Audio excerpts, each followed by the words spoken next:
Hello, everybody, and welcome back to another new episode of the Veramed Stories podcast. I'm your host, Himesh Chauhan. This week's episode will be another installment of our Meet the Board mini-series, where I sit down with each one of our board members to find out a bit more about them and their day-to-day here at Veramed. So joining me this week is Veramed's very own Chief Operating Officer, COO, Katherine Hutchinson. Katherine, welcome to the podcast. Thank you. Hello. So why don't we start with you telling our listeners a bit about how you started in your career and what you did before joining Veramed? Well, way back in the dark ages, I did a maths degree and I didn't really know what I wanted to do, but I did eventually join the pharmaceutical industry. It was actually almost exactly 35 years ago. I joined as a statistician, and it was then I started my long love affair with clinical data. Even in my early years of my career, I had amazing opportunities to work on pivotal studies. Then statisticians did all the programming, and in my case, not very well. And ICH guidelines didn't exist, and it was just such a formative, exciting time in my career.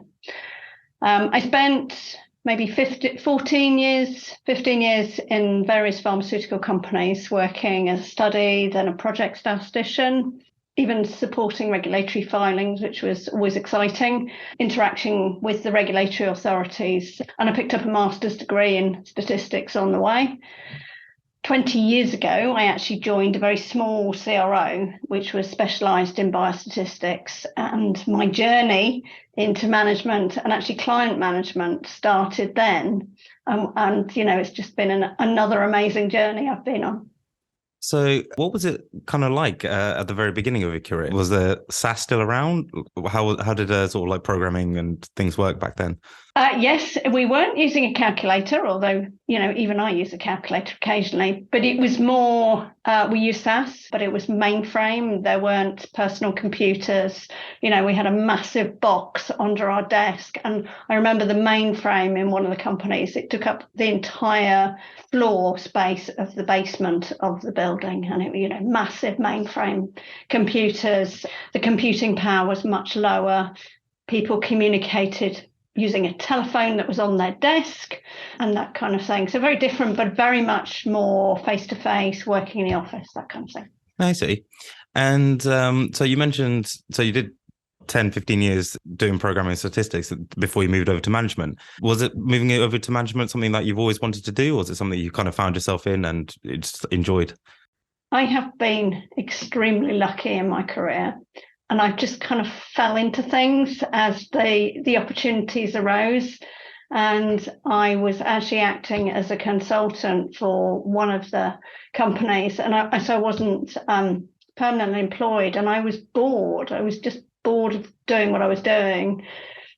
And knew of this small CRO. I had kind of wandered into their office one day and said, I'm a bit bored.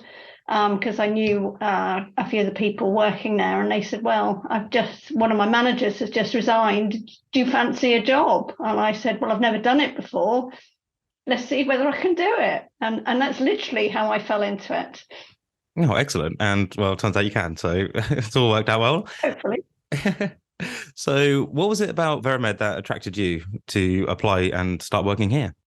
That's interesting. I mean, 20 years ago, as I say, I joined a small CRO and, I had a fantastic formative career there, and discovered a lot of things about that I never knew as part of a career path in terms of creating budgets, supporting clients, that kind of oversight of projects, client portfolios.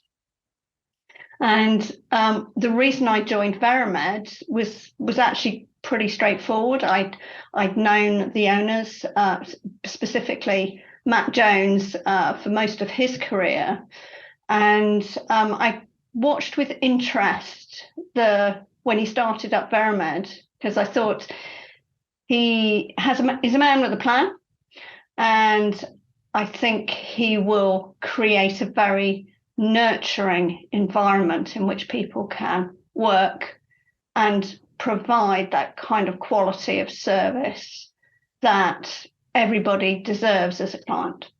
Yeah, no, definitely. And now 11 years on, we can say very much that that's exactly the environment that he did create. So how long had Veramed been a company before you officially started working here?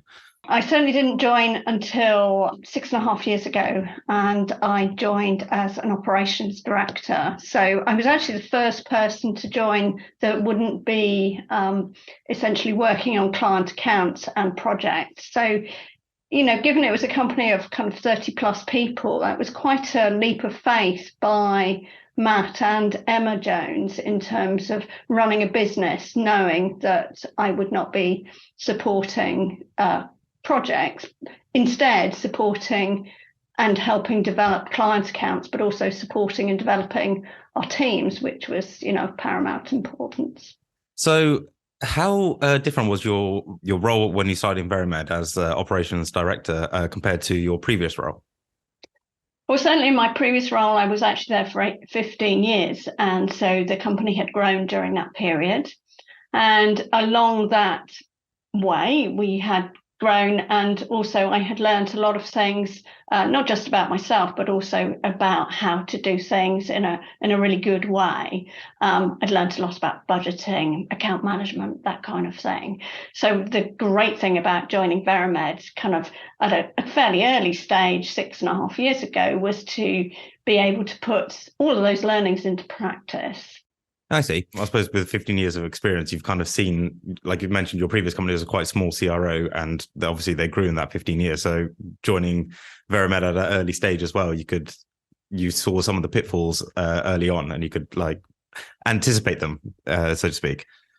Hopefully anticipate them, but the one thing you'll know, that working in a CRO, that the one thing you can guarantee is nothing stays the same. Yes. So and that's actually what I really love about working in the kind of service industry is I am just never bored, because there's always something different happening, or our clients want something different, or there's potential bids, and can you do this, not this, and can I have person X instead of person Y, and is that kind of thing, and can you do this really niche type of analysis that no one's ever heard of.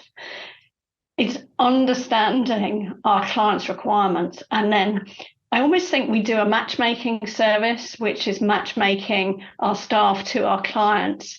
And we always want a win-win scenario where the client's happy, but also our staff are happy, because, when our staff are happy, they really, they're developing, but also the service they provide will naturally be at a really high level because they're really enjoying it. Yes, no, definitely. How hard is it to sort of maintain that balance between like keeping the client happy and keeping the staff happy? Is that something that has come easy, or is it just, as you say, it keeps you on your toes? I would say it keeps us on our toes on every second of the day. And probably the hardest thing is actually when you're smaller, because when you're smaller, the opportunities are less. So the chances of being able to enable something different, if someone's not as happy as they would like to be, is actually quite difficult to manage. And I have seen firsthand, as some of our client accounts have grown, I've been able to say, so and so, person X really, really likes doing this. Is there any opportunity for them to do this rather than what they're currently doing? I can provide someone else to do that, but they really like to do this. And often our clients will create those opportunities for our staff, which is, I think, a measure of how our clients feel about our staff, but, and about the quality of our work. Yeah, definitely. And as you alluded to there, like as the company gets bigger, the reputation gets better, and then you get more trust from the client, and it all just works out. But I can imagine at the start being quite difficult. So was there any sort of key learnings or things that you learned in your previous role that you were keen to implement here at Veramed? So one of the key learnings for me was knowing that the fact that I had actually worked in the pharmaceutical industry and been working as a project statistician and a study statistician really helped gain trust from our client leads because I was talking from a position of, if you like, strength in terms of, yes, I kind of knew what it was like. Another one was I discovered people love the fact that I have a really open face and they always know what I'm thinking. Whether I want them to know or not, my face reveals how I feel. And that can be a blessing and not. But for actually our clients, they really appreciate it because they know that I'm always honest and transparent. And actually, honest and transparent communication is really vital. Yes, no, definitely. And I suspect the client appreciate that as well, because sometimes you need to push back a little bit, but it's for their benefit in the long term. So how long had you done how long were you an operating director before you became officially a COO? So I was officially made COO back in, it was about a year ago, actually, about a year ago. And how was this new role different to your previous role? Well, I suppose I kind of alluded to it in that, the first few years at Veramed, it was very, very opportunistic. But as a company grows and we have a responsibility for ensuring project continuity, work continuity, and essentially employment for all our staff, we have to be much more strategic in our thinking in terms of taking our staff on the journey of growth. And that journey of growth also needs to be strategically aligned with the marketplace. So examining client trends, examining technology trends, what do we need to put in place? What do we need to implement to put Veramed front and centre in the position of excellence that we are still today? You've been a year in this role, so how would you like to see Veramed sort of change in the future, or like what would you like to sort of implement and see how your role will evolve in the future, really? So the great thing about Veramed is it continues to grow, and I think the most brilliant thing about growth is that it creates more and more opportunities for people within the teams and new opportunities for individuals. Growth doesn't mean Veramed changes. It just means Veramed broadens as a business, and that the ethos around what makes Veramed great, being employee focused, is the key element that I would never, ever want Veramed to lose. And it is front and centre in my mind in actually everything I do.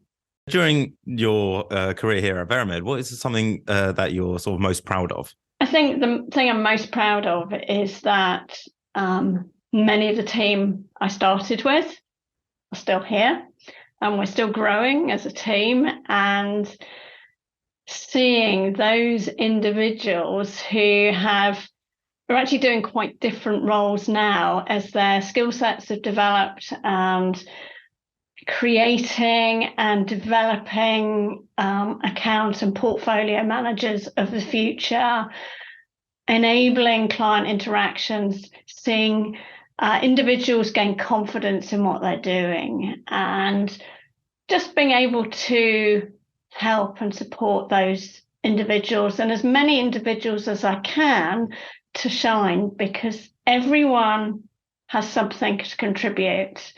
And the one thing my career has taught me is that you might start doing something, but it's not necessarily, and as your career path matures, you can be doing something really quite different, or the industry's changing such that your role pivots to something that's actually something you can do that you never knew you could.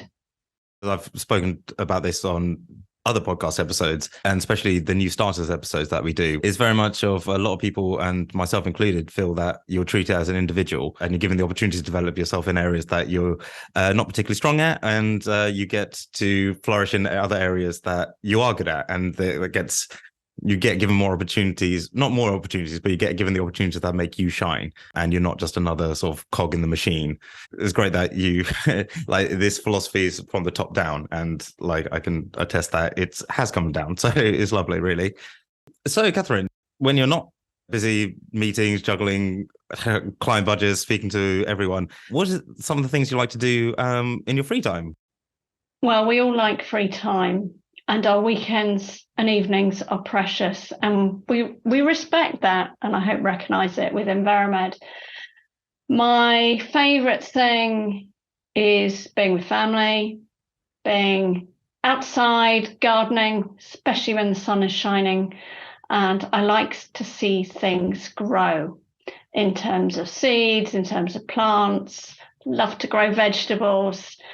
We have a Veramed Grow Your Own WhatsApp group, and often in the summer months, this can be, it's not a competition, but there are some very big vegetables on display that are photographed and shared amongst the team.